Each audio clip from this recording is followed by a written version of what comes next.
Papa mummy देखो मैं first आई। अरे वाह मेरी लाडो। इस बार की ट्रॉफी तो पिछली बार से भी बड़ी है। शाबाश, अगली बार भी ऐसे ही फर्स्ट आना, ठीक है? पापा अगली बार ट्रॉफी नहीं मिलेगी। क्यों भाई? अरे पापा अब मैं 12वीं में आ गई हूँ, अब तो बोर्ड का रिजल्ट आएगा ना। हाँ, मैं तो भूल ही गया था। अच्छा, ईशानी कहाँ है? उसके कितने नंबर आए? वो तो मेरे पीछे ही थी, कहाँ गई? देखा आपने कितनी मतलबी है आपकी बेटी, अपनी ट्रॉफी दिखाने के चक्कर में छोटी बहन को पता नहीं कहाँ छोड़ आई। चिंता मत करो, मैं अभी जाकर देखता हूँ। कहीं जाने की जरूरत नहीं है पापा, मैं आ गई। कहाँ रह गई थी मेरी बच्ची, तू ठीक तो है ना? मम्मी ये प्रियंका की बच्ची आपको अपनी ट्रॉफी दिखाने के चक्कर में मुझे छोड़कर चली आई। वो छोड़ो और ये बताओ कि तुम्हारा रिजल्ट कैसा रहा? वो पापा मेरे 50% नंबर आए हैं। चलो कोई बात नहीं, अगले साल खूब मेहनत करना। देखो अपनी बड़ी बहन को, वो हर साल अपनी क्लास में फर्स्ट आती है। ये कहकर राधेश्याम उठे और बाहर चले गए और ईशानी गुस्से से प्रियंका को घूरने लगी। दरअसल प्रियंका और ईशानी सौतेली बहनें थी। जब प्रियंका छोटी थी तभी उसकी माँ की मौत हो गई थी। प्रियंका की देखभाल के लिए राधेश्याम ने सुष्मिता से शादी कर ली, पर असल में प्रियंका सुष्मिता और उसकी अपनी बेटी ईशानी को फूटी आंख नहीं सुहाती थी। सुनिए, एक बात करनी थी आपसे। हाँ कहो, क्या बात है? अगले साल प्रियंका 12वीं भी पास कर लेगी तो अब हमें उसकी शादी के बारे में सोचना चाहिए। क्या बोल रही हो तुम? अभी उसे पढ़ने दो आराम से। क्या करेगी इतना पढ़ लिख कर, बाद में आखिर चूल्हा चौका ही तो करना है ससुराल जाकर। अपनी सोच को थोड़ा बड़ा करो सुष्मिता। प्रियंका जहां तक चाहती है उसे पढ़ने दो। मैं चाहता हूं मेरी बच्ची जहां रहे वहां राज करे। राधेश्याम अपनी दोनों बेटियों से बहुत प्यार करते थे। 12वीं के बाद राधेश्याम ने प्रियंका को कॉलेज भेजा, लेकिन फिर एक दिन एक हादसे में उनकी मौत हो गई। राधेश्याम की मौत के बाद प्रियंका बुरी तरह टूट गई और रही सही कसर ईशानी और सुष्मिता ने मिलकर पूरी कर दी। माँ, अब से घर का सारा काम ये प्रियंका करेगी, और हाँ, अब इसकी पढ़ाई लिखाई भी जरा बंद कराओ। अब पापा तो है नहीं, तो हम कहाँ से देंगे इसके कॉलेज की फीस? हाँ, तूने बिल्कुल सही कहा बेटा। ए लड़की सुन, कल से तेरा कॉलेज जाना बंद, चुपचाप घर के सारे काम किया कर ताकि ससुराल में गुजारा हो सके तेरा। सुष्मिता और ईशानी की बात सुनकर प्रियंका हैरान थी, पर उसके पास अब कोई चारा नहीं था। उसका कॉलेज छुड़वा दिया गया और घर के सारे काम उसके सिर पर लाद दिए गए। फिर एक दिन, ईशानी जरा सुन तो। हाँ माँ बताओ। इस प्रियंका के लिए एक रिश्ता पता चला है। बगल के गांव में बड़ा सा मकान है, बस माँ बेटे रहते हैं उसमें। माँ, आप इसका रिश्ता इतने अच्छे घर में करवाओगी? पूरी बात सुन तो सही पहले। घर बड़ा जरूर है पर है एकदम टूटा फूटा। सुना है किसी जमाने में थे ठीक ठाक हैसियत वाले लोग, लेकिन अब तो हालत खराब है उनकी। लड़का शहर में रहकर कोई छोटा मोटा काम करता है, तो बस अपने टूटे फूटे ससुराल में सास की सेवा में निकल जाएगी इसकी जिंदगी। ये सही है। तो फिर देर मत करो माँ, इससे पहले कि रिश्ता हाथ से निकल जाए। फिर अगले ही दिन सुष्मिता और ईशानी बगल के गांव में गए। वहाँ एक बड़े लेकिन एकदम टूटे फूटे घर के सामने एक औरत झाड़ू लगा रही थी। सुनिए, क्या आप हेमा हैं? हाँ जी, बताइए क्या काम है? अरे वो बड़े पंडित जी ने बताया था कि आप अपने बेटे के लिए लड़की ढूंढ रही हैं। अच्छा, हाँ ये मेरा बेटा रवि है। रवि जा बेटा, जरा नाश्ते पानी का इंतजाम तो कर। जी मम्मी। हेमा सुष्मिता और ईशानी को घर के अंदर ले गई, जहाँ पड़े टूटे से सोफे पर बैठते ही सुष्मिता और ईशानी एक दूसरे को देखकर मुस्कुराने लगे। ये है मेरी बड़ी बेटी प्रियंका, इसी का रिश्ता लेकर मैं आई हूँ। अरे वाह, आपकी बड़ी बेटी तो बहुत सुंदर है। अच्छा सुनिए, हम आपसे कोई दहेज नहीं लेंगे। हम देंगे भी नहीं। आपकी हालत देखकर ही तो हम रिश्ता लेकर आए हैं। असल में मेरे पास भी दहेज देने के लिए फूटी कौड़ी तक नहीं है। अच्छा, तो फिर 1-2 दिन का टाइम दीजिए, हम आपको सोचकर बताते हैं। इसके बाद सुष्मिता और ईशानी वहां से जाने लगे और वहीं दरवाजे के पास पहुंचने के बाद, सही है माँ, यहीं करा दो उस प्रियंका की शादी।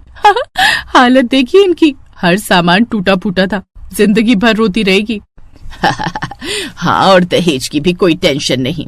कुछ दिनों के बाद ही एक सादे से समारोह में प्रियंका और रवि की शादी हो गई और फिर शादी के बाद, मुबारक हो सुष्मिता जी, अब तो हम रिश्तेदार बन गए। हाँ ठीक है। देखिए, हमने आपको अपनी लड़की दे दी, तो अब इसे ले जाइए। और तू जा अपने ससुराल में जाके राज कर, यहाँ आने की कोई जरूरत नहीं है। आज से हमारा तुझसे कोई नाता नहीं, समझी ना। सुष्मिता की बात सुनकर प्रियंका की आंखों में आंसू आ गए। हेमा भी हैरान थी। फिर शादी के 2 दिन बाद, प्रियंका आज तुम्हारी पहली रसोई है बेटी। हमारे पास गैस चूल्हा तो है नहीं, तो तुम्हें मिट्टी के चूल्हे पर ही। कोई बात नहीं मम्मी जी, मैं खाना बना लूंगी, आप चिंता मत कीजिए।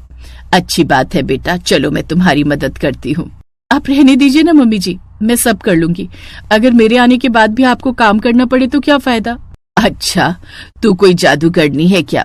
और सुन, मुझे ना ये मम्मी जी मत बोल। आज से मैं ही तेरी माँ हूँ, तो प्यार से माँ बोलना मुझे, ठीक है? और उसी दिन से सास के रूप में प्रियंका को अपनी माँ मिल गई। और हर गुजरते दिन के साथ अब प्रियंका काफी खुश रहने लगी, क्योंकि उसकी सास और उसका पति रवि दोनों ही उसका बहुत ख्याल रखते थे और उससे बहुत प्यार करते थे। फिर एक दिन, माँ मुझे अब फैक्ट्री जाना होगा, वरना बड़ी गड़बड़ हो जाएगी। हाँ, वो तेरा बॉस बड़ा खड़ूस है ना, कहीं तुझे नौकरी से ना निकाल दे। तू तैयारी कर, मैं और प्रियंका भी तेरे लिए खाना बनाती हैं। हेमा और प्रियंका रसोई में आ गई और झट से चूल्हे पर खाना बनाने लगी। तभी प्रियंका ने हिचकते हुए पूछा, माँ ये फैक्ट्री में क्या करते हैं? क्रेन चलाता है, थोड़ा पढ़ लिख जाता है तो शायद और अच्छी नौकरी मिल जाती। कोई बात नहीं माँ, अब जो है वही अच्छा है। अच्छा माँ, ये शहर जाएंगे कैसे? पहले यहाँ से पैदल बस स्टॉप जाएगा, फिर वहाँ से शहर की बस पकड़ लेगा। अरे पर बस स्टॉप तो 3 किलोमीटर दूर है, इतनी दूर तक पैदल जाएंगे? हाँ, अब इतना तो करना ही पड़ेगा ना बेटा। ये सुनकर प्रियंका को बहुत बुरा लगा। अगली सुबह वो जल्दी तैयार हुई और बिना हेमा को बताए घर से निकल गई। शाम तक हेमा उसे ढूंढती रही पर वो कहीं नहीं मिली। वो सुष्मिता के घर भी गई, लेकिन सुष्मिता तो उसके खो जाने की खबर सुनकर और खुश हुई। और फिर शाम को अचानक हेमा को अपने घर के बाहर एक मोटरसाइकिल की आवाज आई। हेमा ने देखा कि प्रियंका बिल्कुल नई बाइक पर बैठी हुई थी और बाइक कोई और आदमी चला कर लाया था। बस भैया, यही मेरा घर है, आपका बहुत बहुत शुक्रिया। अब आप जाइए, वरना शहर की आखिरी बस छूट जाएगी। प्रियंका, कहाँ थी तू अभी तक? और ये आदमी, ये कौन था? माँ देखो ना, मैंने इनके लिए नई बाइक खरीदी है, अब इन्हें पैदल चलने की कोई जरूरत नहीं पड़ेगी। और वो आदमी, वो इस बाइक को यहाँ पहुँचाने के लिए आया था बस। है? पर तेरे पास इतने पैसे कहाँ से आए? माँ, वो मेरा मंगलसूत्र था ना, उसे मैंने बैंक में गिरवी रख दिया। तू पागल हो गई है क्या? वो तेरा मंगलसूत्र था, तेरे माँ और पापा की आखिरी निशानी, इसीलिए तो गिरवी रखा है माँ, बेचा नहीं है। और आप फिक्र मत करो, मैंने सोच लिया है कि अब से मैं भी कमाऊंगी। मैं बच्चों को घर बुलाकर ट्यूशन पढ़ाऊंगी, फिर आप देखना, मैं और ये मिलकर पहले मेरा मंगलसूत्र छुड़वाएंगे और फिर हमारे इस टूटे फूटे घर को भी एकदम बढ़िया सा घर बना देंगे। वक्त लगेगा पर सब हो जाएगा, मुझे यकीन है माँ। ये सुनते ही हेमा की आंखों में आंसू आ गए। वो प्रियंका को लेकर अपने कमरे में गई और फिर जो हुआ वो देखकर प्रियंका हैरान हो गई। हेमा ने अपनी अलमारी से एक स्मार्टफोन बाहर निकाला और उससे रवि को कॉल किया। हाँ माँ, सब ठीक तो है ना? आपने फोन क्यों निकाला? अब कोई जरूरत नहीं है इस सब ड्रामे की, तू जल्दी से गांव आ जा। प्रियंका ये सब सुनकर हैरान थी, लेकिन अभी तो बहुत कुछ बाकी था। कुछ देर बाद एक लंबी सी कार घर के सामने आकर रुकी। ड्राइवर ने गेट खोला तो पीछे की सीट से रवि निकला, जो सूट बूट में था। ले, मिल अपने असली पति से, रवि मल्होत्रा इंडस्ट्रीज का इकलौता मालिक। अरे पगली, ये घर तो हमारा पुश्तैनी घर है। हम तो शहर में अपनी शानदार कोठी में रहते हैं, यहाँ तो बस कभी कभी चूल्हे की रोटी खाने आ जाते हैं। और तुम्हारी माँ को लगा कि यही तेरा असली ससुराल। एकदम टूटा फूटा। पर आपने मुझे क्यों नहीं कुछ बताया? उस दिन हमने तुम्हारी माँ और बहन को बातें करते सुन लिया था और तभी माँ ने यह तय कर लिया था कि मेरी शादी होगी तो तुम्ही से। लेकिन हम ये जानना चाहते थे कि तुम अपनी माँ और बहन जैसी तो नहीं हो। और फिर तुमसे मिलने और तुम्हें समझने के बाद हम ये भी समझ गए कि अगर हमारी सच्चाई तुम्हारी माँ को पता चली तो वो किसी हाल में ये रिश्ता नहीं होने देंगी। हाँ, और शादी के बाद भी तुम्हें कुछ इसलिए नहीं बताया क्योंकि हम तुम्हारा खोया हुआ आत्मविश्वास जगाना चाहते थे। और देखो, आज हम कामयाब हो गए। सच जानने के बाद प्रियंका बहुत खुश थी। थोड़ी देर बाद ही वो अपने परिवार के साथ अपने असली ससुराल निकल पड़ी। ये शायद किस्मत का खेल ही था कि रास्ते में सुष्मिता और ईशानी का उनसे सामना हो गया। फिर सारी सच्चाई जानने के बाद वो दोनों अपनी नजरें नहीं उठा सकी और वहां से चुपचाप चली गई।